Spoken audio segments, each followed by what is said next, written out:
क्या मतलब है तुम्हारा? मरियम आंटी, अम्मी कह रही हैं कॉफी बना कर ले आइए। ठीक है तुबा, मैं अभी लेकर आती हूँ। अगर आप मसरूफ हैं तो किसी और से कह दीजिएगा कॉफी लाने के लिए। नसरीन, तुम ले आना।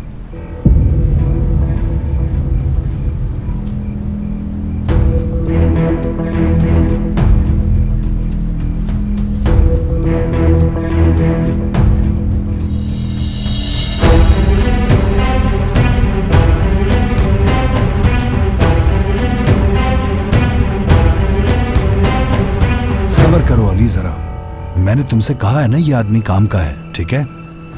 अंकल मैं कैसे सुकून से बैठ जाऊं? आपको मालूम है कि इतनी जल्दी भरोसा नहीं होता मुझे। जानता हूं अली, मगर मैं फैसला कर चुका हूं और अब मैं फैसला नहीं बदलूंगा।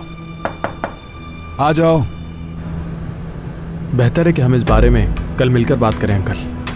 अली मैं चाहता हूं कि तुम इस मामले से दूर रहो। और हाँ, मैंने फोन इसलिए किया था कि कल रात तुम अपनी दोस्त के साथ डिनर पर आ जाना। सादिया भी तुम्हें फोन कर लेगी। क्या दोस्त के साथ? कल बात करेंगे, ओके?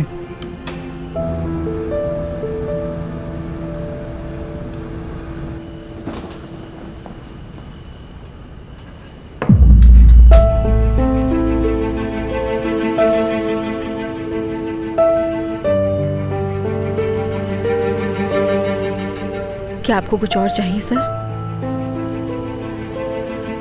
शुक्रिया।